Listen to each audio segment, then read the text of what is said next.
Hello student, ਆਪਾਂ ਜੋ best first search ਹੈ ਇਨ ਹਿਊਰਿਸਟਿਕ ਫੰਕਸ਼ਨ ਦੀ ਤਾਂ ਉਹਦੇ ਬਾਰੇ ਗੱਲ ਕਰਾਂਗੇ। ਜਿਵੇਂ ਕਿ best first search is example of heuristic search technique ਦੀ ਪਾਰਟਸ ਹੈ। ਇਹ ਜਿਹੜੀ ਹੈ ਦੋਨੋਂ ਡੈਥ ਔਰ ਬਰੀਥ ਸਰਚ ਦੀ ਦੋਨਾਂ ਨੂੰ ਕੰਬਾਈਨ ਕਰਕੇ ਇੱਕ ਸਿੰਗਲ ਬਣੀ ਹੈ into a single method one way combination. ਤਾਂ ਇਹ ਦੋਨਾਂ ਦਾ ਵਿੱਚ ਵਨ ਵੇ ਹੈ। ਆਪਾਂ ਨੂੰ ਪਤਾ ਕਿ ਜਿਹੜੀ ਡੈਥ ਸਰਚ ਹੈ ਉਹ ਡੀਪਲੀ ਇੱਦਾਂ ਆਉਂਦੀ ਵਰਕ ਕਰਦੀ ਹੈ, ਪਰ ਜਿਹੜਾ ਬਰੀਥ ਆ ਉਹਦੇ 'ਤੇ ਆਪਾਂ ਬੈਕ ਟਰਨ ਵੀ ਲੈ ਸਕਦੇ ਹਾਂ। ਤਾਂ ਉਹਨਾਂ ਦੇ ਅਕੋਰਡਿੰਗ ਆਪਾਂ ਨੂੰ ਪਤਾ ਹੋਣਾ ਚਾਹੀਦਾ ਹੈਗਾ। ਇਹਦੇ ਵਿੱਚ ਕੀ ਕੁਛ ਹੋਏਗਾ, technique use heuristic function called the evaluation function which is indicator how far node from the goal. ਇਹਦੇ ਵਿੱਚ ਇਹਨਾਂ ਤੋਂ ਫੰਕਸ਼ਨ ਦਾ ਮਤਲਬ ਆ ਉਹਨੂੰ ਬੁਲਾਉਂਦੇ ਜਿਹੜੇ ਇੱਕ ਗੋਲ ਤੋਂ ਦੂਸਰੇ ਗੋਲ ਤੱਕ ਪਹੁੰਚਣ ਦੇ ਸਟਾਰਟਿੰਗ ਜਿੱਥੋਂ ਸਟਾਰਟ ਕਰਦੇ ਉੱਥੋਂ ਗੋਲ ਤੱਕ ਪਹੁੰਚਣ ਦਾ ਜਿਹੜਾ ਵੇ ਹੈਗਾ ਇੱਕ ਤਰ੍ਹਾਂ ਦਾ, ਤਾਂ ਉਸੇ ਨੂੰ ਕਿਹਾ ਗਿਆ ਹੈਗਾ। ਤਾਂ ਉਸੇ ਦੇ ਅਕੋਰਡਿੰਗ ਆਪਾਂ ਇਹ ਸਾਰਾ ਗੱਲ ਕਰਾਂਗੇ। Approach use hair is select the single path at a time.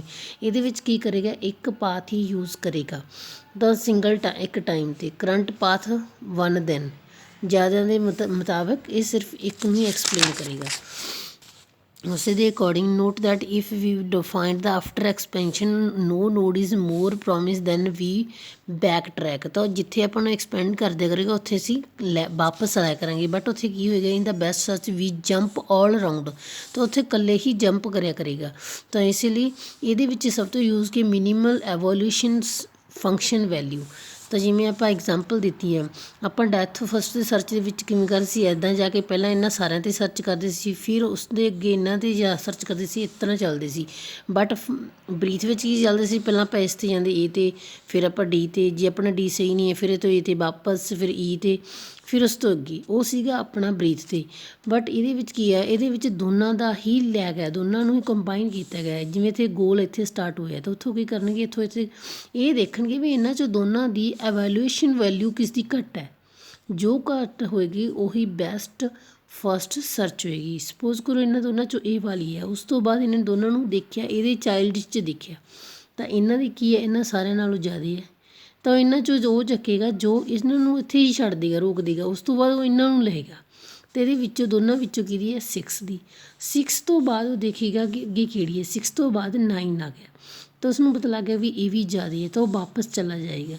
ਉਹ ਇਹਨਾਂ 'ਚੋਂ ਦੇਖਿਆ ਕਿਹੜੀ ਹੈ, ਇਸ ਵਿੱਚ 5 ਜ਼ਿਆਦਾ ਹੈ ਤਾਂ ਉਹ 5 ਦੀ ਵੈਲਿਊ ਨੂੰ ਲਏਗਾ। ਉਸ ਤੋਂ ਬਾਅਦ ਦੇਖੇਗਾ ਕਿਹਦੀ ਜ਼ਿਆਦਾ ਵੈਲਿਊ ਆ, ਠੀਕ ਹੈ, ਉਸੇ ਦੇ ਅਕੋਰਡਿੰਗ ਵਰਕ ਕਰੇਗਾ। ਉਸ ਤੋਂ ਬਾਅਦ ਜਿਵੇਂ ਕਿ ਆਪਾਂ ਇਹਨਾਂ ਨੇ ਸਟੈਪ ਸਰਚ ਪ੍ਰੋਸੈਸ ਦੇ ਵਿੱਚ ਜਿਵੇਂ ਆਪਾਂ ਉਹਨੂੰ ਦੇਖਾਂਗੇ ਉਸੇ ਤਰ੍ਹਾਂ ਹੀ ਲਿਖਾਂਗੇ। ਸਟਾਰਟ ਨੋਡ ਐਸ ਤੋਂ, ਫਿਰ A B C, heuristic function value C 3 ਲਈਆਂ।